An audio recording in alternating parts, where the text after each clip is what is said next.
taste. Busting makes me feel good.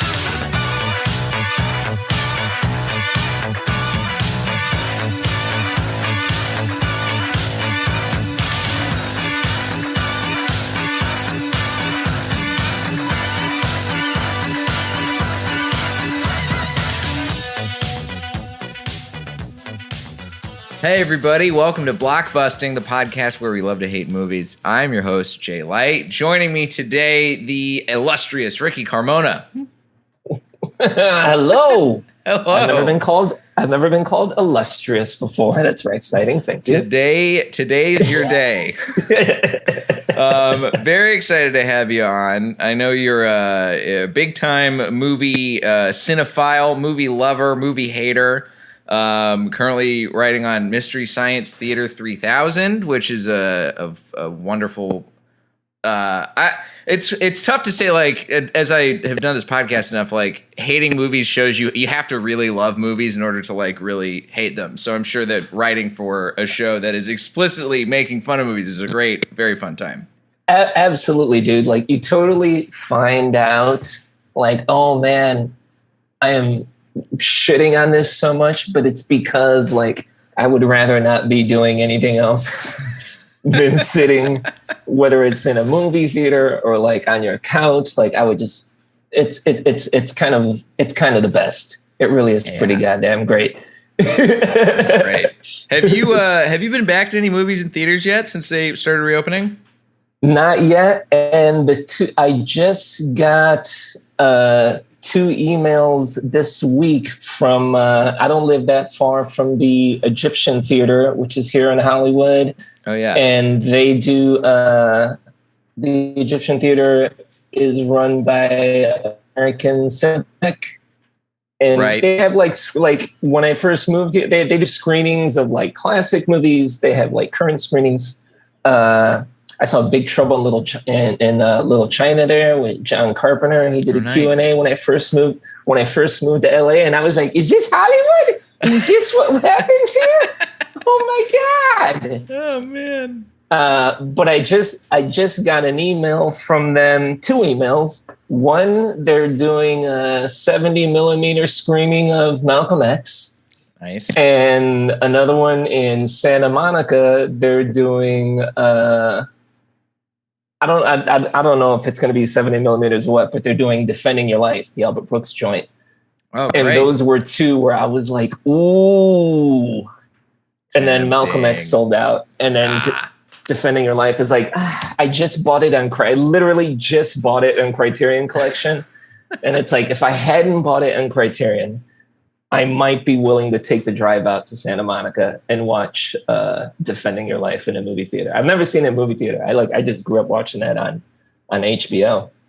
Yeah, but if you got to drive out to the Arrow, you might as well just hold off. You got a Criterion. You're good enough.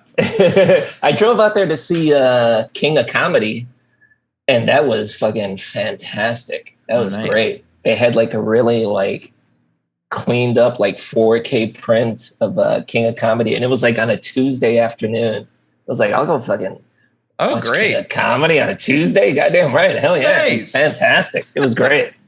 It was one of those like there was only like maybe 15, 20 people in the theater, but everybody who was there was like, we love this goddamn movie so much. Mm-hmm. Yeah, that's the kind of movie going I miss. I just saw my first movie back. Oh shit! I saw Stop Making Sense at the American Legion Theater.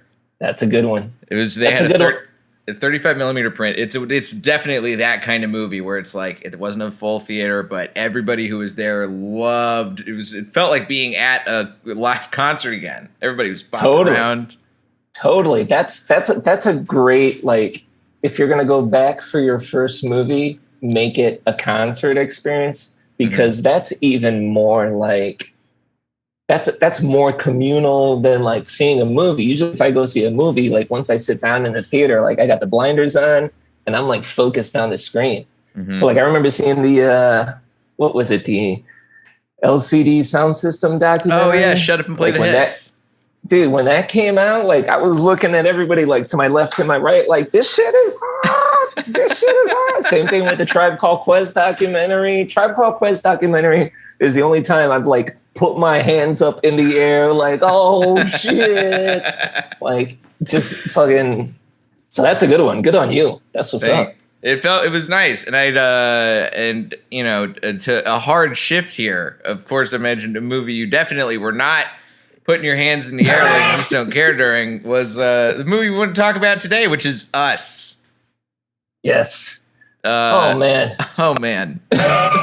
So tell me about, you saw this in the theaters. Tell me about your experience, like watching it and immediately afterwards. What was that like for you?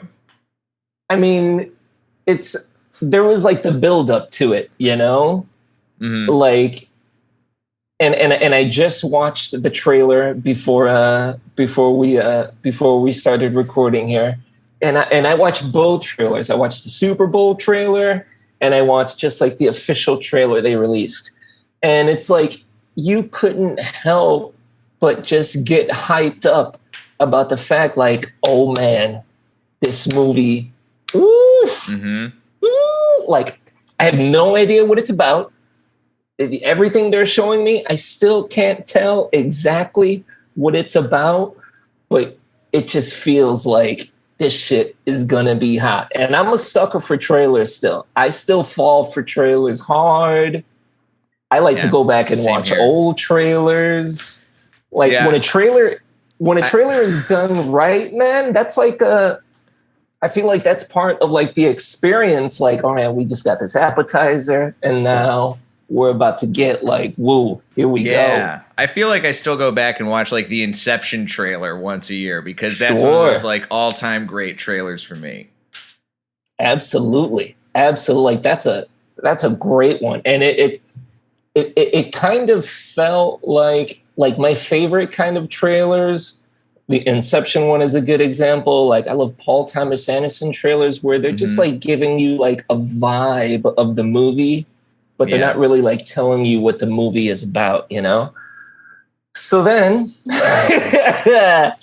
I go see the movie, and I'm sitting there, and like, you know, you see enough trailers, you start to kind of like try and play like movie detective. So I'm just like watching this movie the whole time from the get-go. The opening of the movie is like that opening like text scroll that's like giving you a history of these tunnels. Of the tunnels. Yeah. And I was like, okay. Dude, I had like the same reaction to that opening scroll when I went to go see Unbreakable, which is another second movie by a director who's all hyped up. But I ended up loving Unbreakable, and I love Unbreakable to this day. So I'm like, this scroll comes out, and I'm like, okay, all right. So we're gonna be dealing with underground tunnels here. Okay. And then it cuts to like the next scene, which is like some TV and like a Hands Across America commercial. And I'm like, oh, okay. So we're in the 80s. All right. Okay. And then like for the first, I want to say 40 minutes of the movie, every time a new scene started, I was like, okay, this is what the movie is about. This movie is about this now. It's about this little girl who is going downstairs, but okay, no, now we're back in the present. So it's not about like, I was doing so much like mental detective work to try and figure out what the hell I was watching and not just being able to enjoy the movie. Yeah. And then when I do go back and try and figure out, hey, what the hell is this movie about? Like, I just don't know what is going on here. And I mean, in a way, we do know what is going on.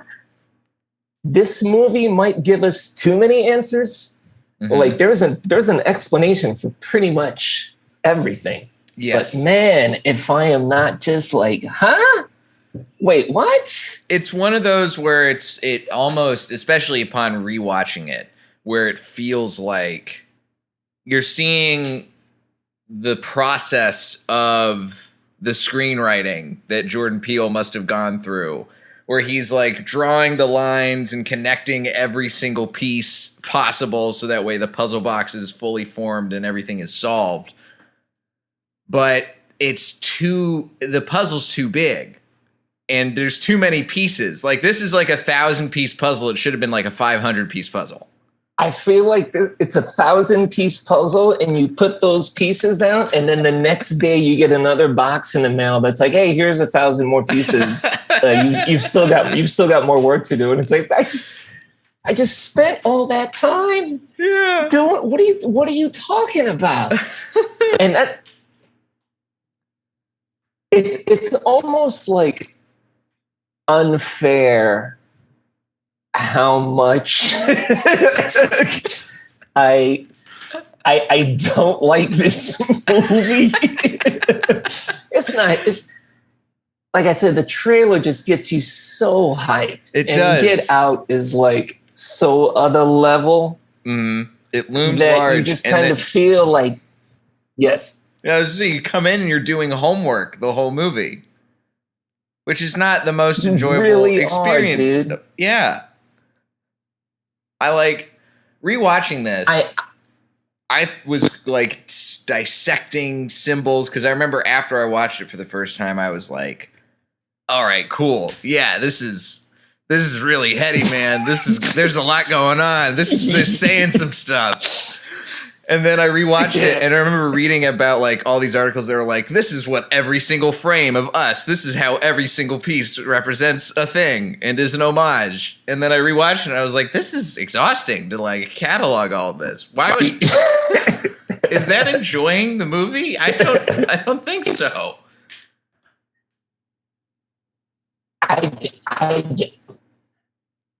There's a part of me that enjoys watching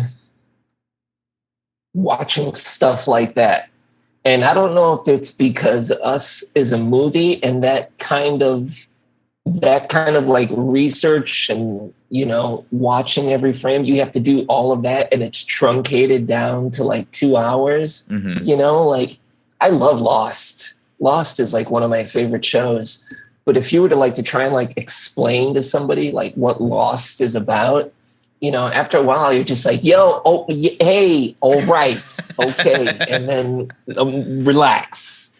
All this right. Can't be connected and can't have happened. But you have like, Lost is like 7 seasons. You have like 7 seasons of that to like go through it and like process things. Mm-hmm. And in Us, you're just your brain is working so hard to try and figure out what's going on, and things are presented in this kind of like mystery fashion. Mm-hmm. That it's like, oh man, this is a lot of work for shit that I am not understanding right now. Uh-huh. It's kind of like I'll watch it takes me probably like 3 viewings of a Paul Thomas Anderson movie for me to be like, hey, you know what, I like that. That was all right. That was okay. I'm on board with that one. I knew, that one, it went over my head the first time, but the second time I started like piece things together. I feel ya. With this one, with Us, just pretty early on, I was like, no, don't understand that. Wait, now where? What? Well, especially because some of the ideas that get presented, there's some stuff that upon rewatching it, I still was like, okay, this is cool. Like, there's definitely some well executed parts, but the thing that really stuck out to me is like there's not enough time in this movie to explain this aspect and make it make sense. Is everything related to the tunnels and the copies and the actual tethered people? Yeah. It's I still don't get it. I still don't understand it. I would have preferred. This is one of those movies where like I would have preferred less answers. Yeah, same. Let me fill in the blanks because I'm not going to tell myself I'm wrong. I'm going to be like, damn, if that's what he's trying to say, that's fucked up, dog. Mm-hmm. But instead, it's like, no, there's rabbits here and we keep them in cages and we feed these rabbits to the people who are trapped here, you know, and it's like, what are you showing me rabbits for, man? I don't understand this. There's just like, I remember I was reading right before one of the only negative critical reviews of Us is from Stephanie Zacharek in Time, who says, you know, Peele goes even deeper into the conflicted territory of class and race and privilege. He also ponders the traits that make us most human. But this time, he's got so many ideas, he can barely corral them, let alone connect them. He overthinks himself into a corner, and we're stuck there with him. And the first time I watched the movie, I didn't really feel that because I think I was just so flooded with info that I was just like, wow, that was like, he put it all together. That's crazy. And then watching it again now, I was like, I think I would have liked to have not had everything be so straightforward. Like Get Out is a very straightforward movie. Compared to Us, I think it works better as streamlined as it is. Whereas Us, you can't really streamline it. There's so much going on. You've got to. There is no stream. It's an ocean. Yeah, it really is, and you just kind of want to like pull everything back, or you want him to like pull everything back. Mm-hmm. I think I almost would have preferred if this whole movie was just kind of like some insane horror home invasion story. Yes. If it's just them stuck in this house, and then their doppelgangers show up, and then we just spend the next 24 hours or however long this night lasts to like see what happens to them. But like I remember when you know, we leave Lupita Nyong'o and Winston Duke's house, we leave that family, and we go to Tim Heidecker and Elizabeth Moss. And then there's the reveal that they have doppelgangers, that they have evil versions of themselves. And I was just like, where'd they come from? My first reaction was actually like, okay, dope, cool. I was not expecting this. But then you just start asking questions. We're like, where did they come from? How did they know how to get there? Like, it fucking streamline all that shit down, son. Streamline it all down. And it's such a, because I agree with you like halfway on that. Like I think the thing that's holding me up from fully agreeing on that element is that I love Tim Heidecker and Elizabeth Moss's performances as the doppelgangers, even not even close to more than their regular characters. But I guess you're designed. You know, you're supposed to hate their regular characters. Yeah. They're really shitty people who are in an obviously bad marriage. But their doppelganger performances are so much fun. Absolutely. No, you're 100% right. You're 100% right. Like, when those things show up, it's so awesome. It's so like, wait, what is happening now? But it just, it just doesn't make sense. Like, what are they doing here? Yeah. And then you have to get this explanation out somehow. That is what the third act of the movie is, all this explaining this tunnels thing. And it's just, it's so much. It really is like, I mean, the way you brought up Lost, it's like, this is definitely something that I would have seen a J.J. Abrams try and do, and you could probably figure out a way, or Damon Lindelof or whoever, to try and make this work for a bunch of seasons. But in like the 45 minutes total that we get that explains all of the aspects of the tunnels, it's just not enough. No, it's disappointingly not enough, because you either have to have less or 6 seasons worth. The movie feels like a bad sequel to like a first movie that we never got, that the first movie was probably great. Mm-hmm. Like if we would have never found out where the tethered came from, if we would have never found out that there's like tunnels underground, if these things just kind of like pop up and we experience them in the same time as the characters do, I'd be like, damn, this is fucking crazy. Yes. But it could have been just a movie called We that was about just the doppelgangers, and then you get us eventually years later. Because like, you know, I've read like interviews with Jordan Peele where he's said like, you know, this movie is about like, I wanted to show like the reflection between like, you know, ourselves and holding up a mirror to ourselves and the haves and the have-nots. Boom, you have my, you know, here's my money. That's a great concept. Boom, I'm all in.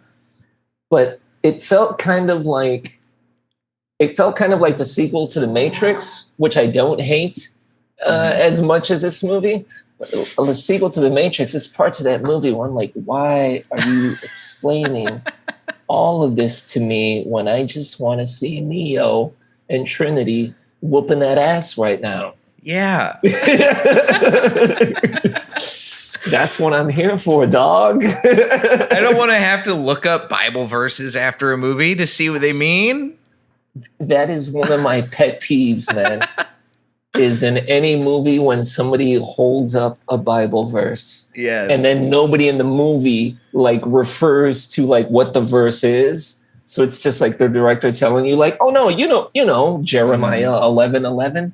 No, I don't, man. Like I have, but now, you know, I don't go to church, but now you want me to go find a Bible and you want me to go like find right. And it's got to be the specific. You can't do like the King James version. It has to be the NIV, or else the quote doesn't make sense. Come on, dude. Like I don't have time for that.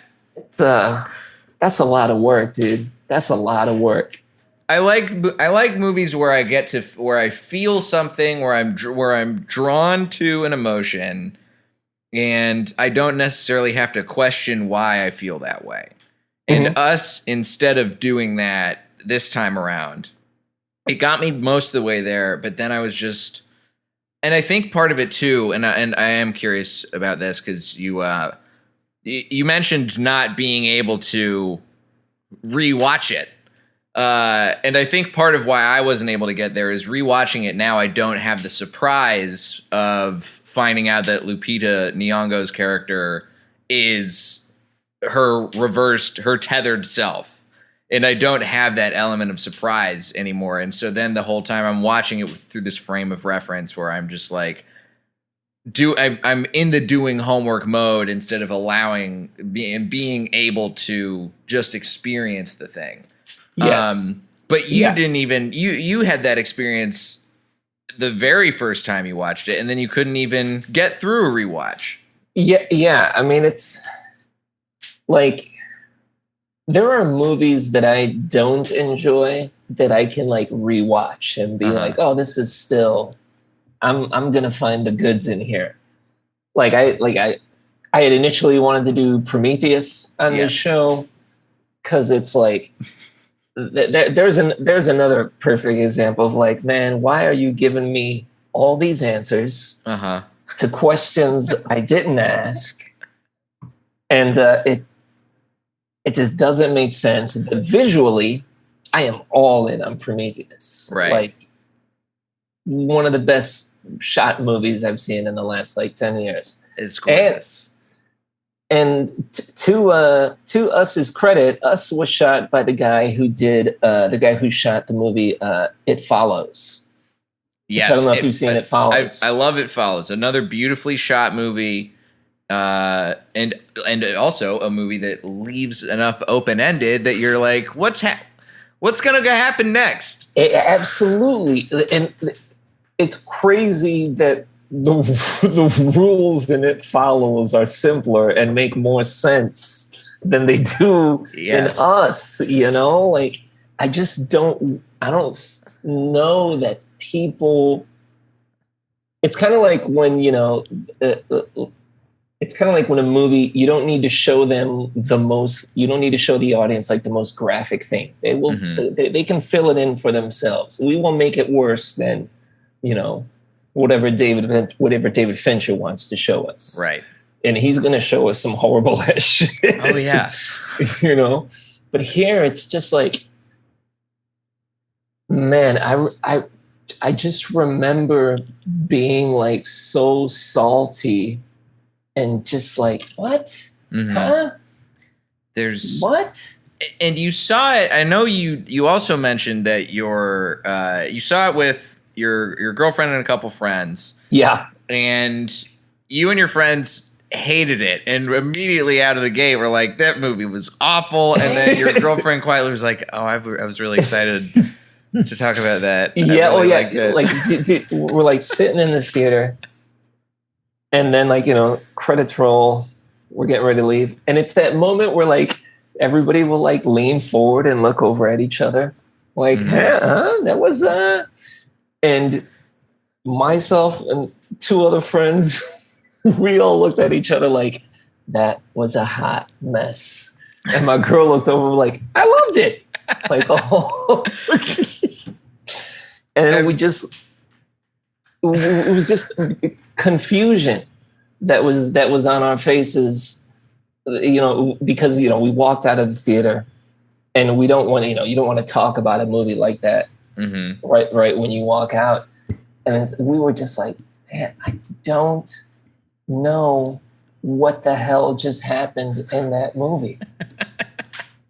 I don't like. It was just. Did she try and come back and banter with you guys about it, or was she just, because I've been that person in situations before, and I just shut the fuck up because I can't even, like, I don't want to be the person who's trying to defend the thing that everybody hates. When I did the rewatch before the show here, she watched it with me and still enjoys it. But is able to admit, like, oh yeah, this is there's a lot of movie in here, and it doesn't all connect. Right. It does not all connect. Yeah. Oof, man. Another thing I actually have. We have sort of a similar mind on this, I think, but we have different variations of it. So this movie does something, and the trailer also does something too that is later replicated in the movie, where it takes a song that everybody knows and flips it into a way where it is used in a way that is super dissonant and creates this effect, for better or for worse. Now, I think. I feel this way about the way they did I Got 5 on It, and not because of the way they used it in the movie, but because it started this trend across all these other horror trailers where they're like taking a song and like pitching it down and putting in some like minor chords. Oh yeah. And I'm just like, come on, you guys, like the Us trailer really set the bar, and you guys are just bonking your heads on it, trying to keep clearing it. Just stop. It really is. I feel like Us, the way to use I Got 5 on It, and then there's another movie. I was just saying David Fincher earlier. The Social Network, they use in that trailer, I think it's like a kids choir, and they're all singing Creep. They're doing like Radiohead, right? Yeah. I'm all for that. I love that kind of like, oh, this is, you know, a little creepy. And no pun intended there. But what I'm done with, what drove me crazy, is I'm done with scenes in movies where you are like watching just something horrible happen on screen, like a whole family getting murdered by their doppelgangers, and then the Beach Boys is playing in the background. Right. And it's like, come on, man. You don't think I saw this in the X-Files? The X-Files did it the best. I've never seen the X-Files. What do they do? There's a great episode of the X-Files. It's like the 4th season, and it's about this family that is I'm trying to speak in non-spoilery terms here because I highly recommend that you go back and watch this episode. The episode's called Home. The episode's called Home, and it's about this family, these three brothers, and they are going around murdering people who live in this town, but they always play like the same record before they do it, or they'll play like the song. They drive like an old school, like 60s Cadillac, and it plays like, I don't even remember if it's like a Frankie Valli song, but it's just one of those songs where, like, you know, when you hear it on its own, you're like, hey, man, you know what? I'd love a glass of lemonade right now. Okay, yeah, sure. But when you watch it in, like, you know, against what's happening on screen, you're like, I never want to hear this song again for the rest of my life. Like, this shit is terrifying. And like, my man uses a Beach Boys song, and then it cuts to "Fuck the Police." Right. And it's all joke all the time, and it's so obvious of like, you see, you catch this wink? You see this other homage that I did? I feel like he's waiting for the high five on there, and I'm like, bro, I am not giving you the high five. Gotta leave him hanging on that one. Oh, man. And another thing that the movie does that drives me crazy is, if you're going to, in the trailer, one of my pet peeves is when they have in the trailer, the moment that sells you on the movie in the trailer isn't the scene, isn't the take that they use in the movie. Yes, they have a really egregious version of this. Dude, like, I don't know if you've ever seen the movie. There's a movie from the late 90s called City Hall. It stars Al Pacino and John Cusack. Al Pacino plays the mayor of New York City. And you can, you know, from the trailer, you can tell, like, oh man, this is going to be like a political, like, sprawling epic about the backstabbing that happens in New York government. Okay. And there's, you know, it's Pacino in the late 90s, so he's got some fucking speeches that are great. And at one point, he's like at a funeral, and he tells all the people at this funeral, like, what New York is and what we can be, and I choose to fight back. And I'm like, I have to see this movie because I have to hear him tell the people in this funeral home that we choose to fight back. Go see the movie. And he's like, and that's why I choose to fight back. Bruh, that's not how you said it in the trailer. What are you doing right now? That's not the yelling Al Pacino that you were promised. Man, find me the projectionist right now. Find me the editor. Somebody, like, mail us the clip of what I got in the trailer. My favorite part in that trailer is when Winston Duke is walking out with the bat, and he's saying to whoever's out there in the darkness, like, you want to get crazy? We can get crazy. Me and my girl would see that trailer and get hyped up about it. Like, I was like, man, this shit is going to be so dope. Great. Cut to us in the theater, and my man says, you want to get crazy? We can get crazy. I'm pretty sure we both looked at each other like, nah, man. Yeah. It's like when you're feeling up to it. It's like when you buy like an album by your favorite band, and then you go see them in concert, and they're like, hey, we're gonna do like a different version of it. No, man, I don't want you to do a different version of it. I want you to play it exactly how you played it on the record. Right. And they just don't give us that. Yeah. Oh. It's just, I really wanted to have watched this movie and like stick up for it and argue with you more on it. But that's the thing. It's like watching it, I'm taken aback because I'm like, oh, there is a lot of, like, like I said, I still think there's stuff that I can appreciate and there's stuff that's well shot, but I'm just like, yeah, Ricky's really onto something here. There's too much movie. It's just not quite. It's not. It is what it is. I've always felt that after this movie, a lot of like white people, they turned into like Bradley Whitford in Get Out. Yeah. Where he tells Daniel Kaluuya, like, hey, you know, I would have voted for Obama a third time. Mm-hmm. Like, I had a lot of white people being like, oh man, or I should say, I saw them tweeting like, oh man, I love this movie. I thought it was so great. And then when I would talk to them in person and be like, man, I thought it was awful, they'd be like, oh, thank you for saying that. Thank you for saying that, because I thought it was as well. Well, fucking speak on it, son. Speak on it. Man. See, now we're far enough removed. We can. And we don't have to feel like we've secretly become Bradley Whitford from Us or from Get Out.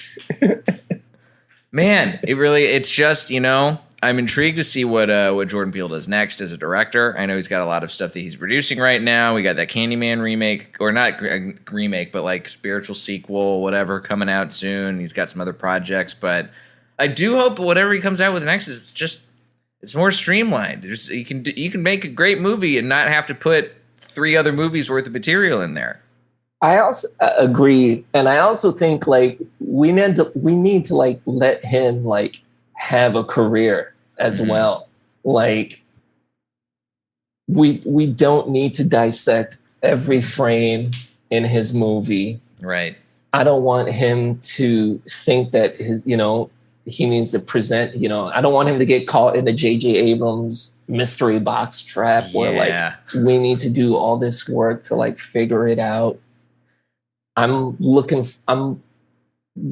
as much as I don't like Us, I am so hyped for whatever he's doing, whatever his next movie is going to be. Yeah. I do feel like in the Latino community, you know, I always have to be careful when I say I'm not crazy about Lin-Manuel Miranda. You know, it's like, hey, like respect to Hamilton, not my thing. Woo-woo. And I feel kind of the same way about Jordan and like Us. Like, hey, I love Dude. That one was just not my thing.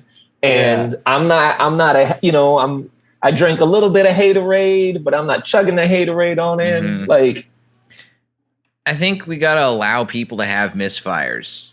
And I think we got to allow people to give somebody enough of the benefit of the doubt that they don't have to, as the creator, have to throw in every single reference possible for every single film and TV blogging site to write 5 different articles about.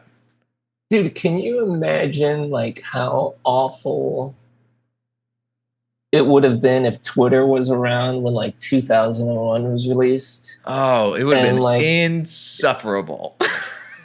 And I don't know when I gave up trying to like figure out what happens in the last 20 minutes of 2000. Mm-hmm. Like, I don't know, but it's dope and I like it and it's cool. Uh-huh. You know, like I just want to appreciate the next thing he does in the same kind of way of like, all right, man, I don't know exactly what the fuck you were talking about there, but it's all good. The movie was dope. Right. You don't need to be reading articles on IndieWire that are like the 20 things you didn't know that Stanley Kubrick was referencing. I don't remember that star baby holding up Jeremiah 11:11. Yeah, and I definitely didn't see him. He wasn't holding up an original VHS copy of Chuds next to a TV. I mean, I don't know that Hands Across America was like a big enough thing. And I was 10 years old when Hands Across America was happening. Like, I remember looking out. I remember looking at my window and being like, I don't see nobody on my street holding hands. Fuck this thing. Who cares about this? So that was like another thing. It was like so weird that he made like Hands Across America such like an important metaphor for what? I don't know. I don't know. I Class, I guess. Class, race, maybe. that's in there. Mm-hmm. I don't know if it's explained well enough. Yeah, I You think know? it's like we said, it just falls victim to trying to do too much. Yeah. And trying to have too many things that you're connecting everything to. Yeah. Yeah. Which is what it is. It should have come, like, if you buy the movie like on Blu-ray, it should come with like those thumbtacks and like a map and like the red string, and you can just start making your own connections, and you're never wrong. Mm-hmm. Anyone that you make is always like, yeah, that's what he was saying. Absolutely. Yeah. Like, I would be on board with that. I wish it was more of that kind of a movie. Yeah, that would have been great if it turned out like a David Lynch movie or like Terrence Malick, where you're like, yeah, I can throw my own interpretation. Sure, that's what that means. Dude, David Lynch is a fucking perfect example. Like, I don't know what the hell Mulholland Drive is about. Mm-hmm. But he doesn't try and explain it to me as it's happening. Right. So I don't feel like I'm wrong when I'm watching it. I just feel like, well, how do I feel when I watch it this time? What can I get from it this time? But the fact that they try and put so many answers into us, it's like, it's almost like telling you, like, no, you're wrong. It's this. Mm-hmm. Like, oh, all right. I didn't know we were going in that direction. Right. Yeah, I love Mulholland Drive because it's the kind of movie that, like, for a very rare movie for me, where the first time I watched it, I immediately wanted to watch it again because I was like, I don't know what is going on, and I don't think I'm gonna find out, but I'd love to see it again and give it a whirl. Yeah, and I've found, like, I watched over quarantine, I watched Twin Peaks: The Return, the Showtime series, for the first time. And I was talking to a buddy of mine about it after I finished, and we both had we were both like, yeah, this is great. But we both also had like different interpretations of stuff that happened. And I think that having something like that be the experience that people have, where like everybody comes away with it with different interpretations of what happened, it just makes for a better conversation piece instead of coming out and saying, all right, here's this whole universe that we created, but you're only allowed to respond to it in this way. Yes. And these are the rules within said universe. And it's like, I mean, can you imagine like that one episode of Twin Peaks where it's just like all like in black and white? Yeah. And you're like out in space and on like that weird like satellite thing. Can you imagine if the next episode after that was explaining all of that? You'd be like, yeah, I would. What the fuck is going on right now? No way. I don't want to see that. No. I love not knowing what the fuck is going on with the guys with the beards who are murdering everybody and saying a weird code into a microphone. David Lynch is a perfect example. Twin Peaks is a perfect example. Like, I don't need all of the answers. Just kind of give me a little bit of a framework so I can kind of understand, like, all right, here's what I think the through line is. Here's what I think the plot is. Yeah. And David Lynch is kind of like, I mean, he's known for that. I don't think we go to movies to hear him tell us what his movie's about. I think he is very much just kind of like, here's what I made. Take it and take it and, run with it. Yeah. I don't necessarily need my movies to be like a Blue Apron meal where like I get all the ingredients and then also a recipe that I have to follow. I just kind of want to grocery shop sometimes. Let's cook up something, see what comes out. That's funny. That's great. Well, Ricky, this has been an absolute pleasure chopping it up with you about Us. I do want to, before we get out of here, what would you recommend people watch instead of Us if they want to get a really the experience that you wish you could have had? 3 movies. I actually thought of 3 movies that this reminds me of that I kind of enjoy a little bit more. Or not kind of, that I enjoy a little bit more, and that I feel like the story is is in the same kind of like world. The 70s version of Invasion of the Body Snatchers, like that, Okay. just that idea that us has, that we're our own worst enemy, and we can't be trusted, and the person who you think they are isn't what they seem. Like, I love that. Signs, and like Shyamalan Signs. Oh, I love interesting pick. I love when something like global is happening that could be perceived as catastrophic, but we are getting it from the point of view of like, this small farm in the middle of, nowhere America. Okay. And the other one is Prince of Darkness, John Carpenter's Prince of Darkness, where it's a group of people who are trapped in this location, and they don't realize until after the fact that they've released pretty much the apocalypse onto the world. Have you seen Prince of Darkness? No, never. Prince of Darkness is pretty solid. It's Is not it even John Carpenter? It's a John Carpenter one, yeah. And it's not even like my favorite John Carpenter one. I've grown to appreciate it more as I watched it. But it just has a very like, oh man, this is not gonna. In the same way with like, I love that Us ends with like, hey man, this is not gonna work out well for people. Right. Yeah, I mean, I love the last shot of Us for Right? sure. It's beautiful. I really want those two helicopters to start like going down. I want it to get even more like, oh man, the end is nigh, and it is. Whew, It would have been great. it would have been fucking amazing. We did not get that. Have And you seen Invasion of the Body Snatchers? I've seen pieces of it. I haven't seen the whole thing, but we watched a lot of scenes from it in school. Obviously, I've seen the Donald Sutherland with the mouse. Classic. Yeah, That's another one yeah. I got to watch the whole thing of. Dude, Invasion of the Body Snatchers is like so great. I heard wonderful things. It's one of those. I grew up super sheltered, so I missed a lot of stuff. So I'm still I'm getting bits and pieces of it here and there, and I try and close those gaps as much as I can. But there's a lot of movies, and like, if there's anything violent that happened, then oh boy, I probably got extremely shunned from seeing that.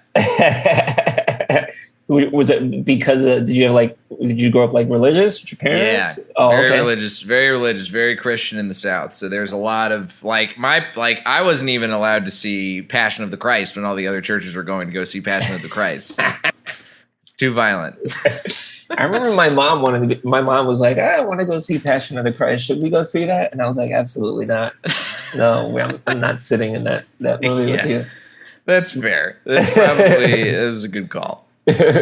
My parents were the opposite. They were like, as long as it's not like nudity, you can pretty much watch whatever you want. Interesting. So I got very lucky with if I could we could rent whatever we wanted to. I had two older brothers, and they would just like rent movies, so I got to see so many things like just through them being older and bringing things into the house.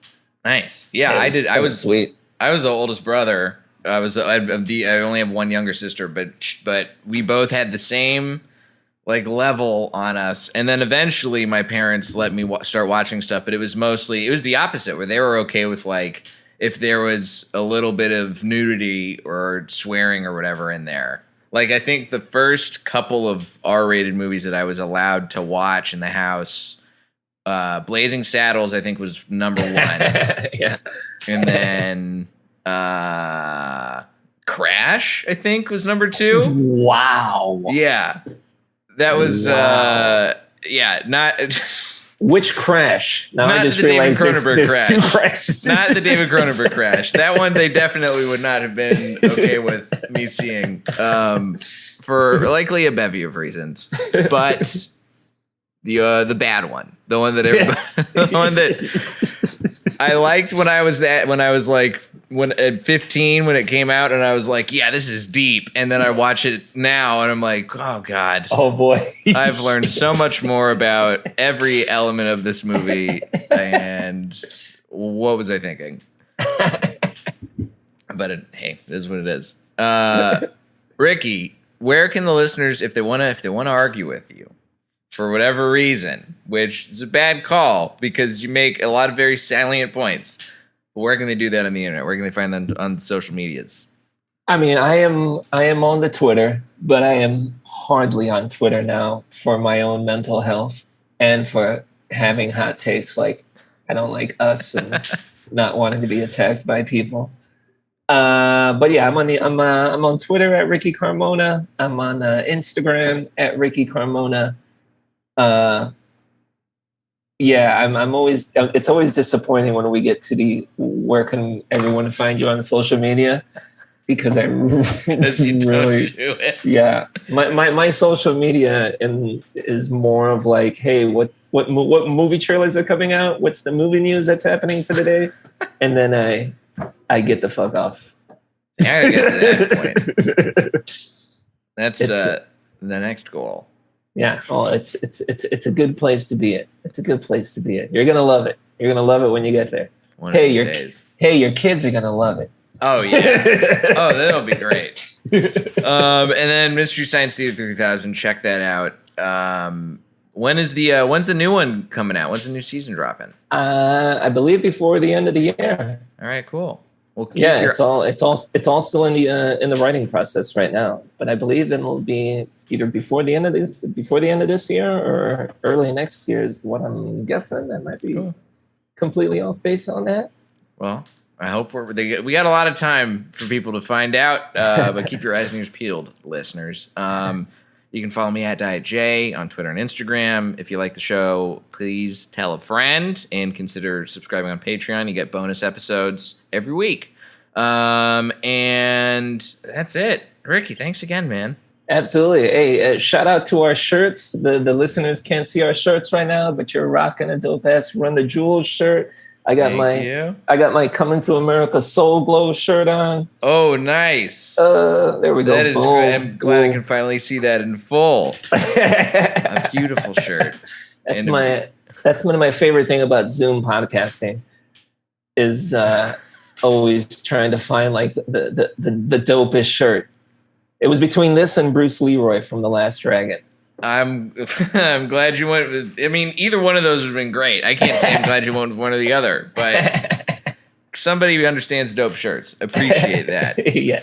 This has been Blockbusting. Go see something good for a change.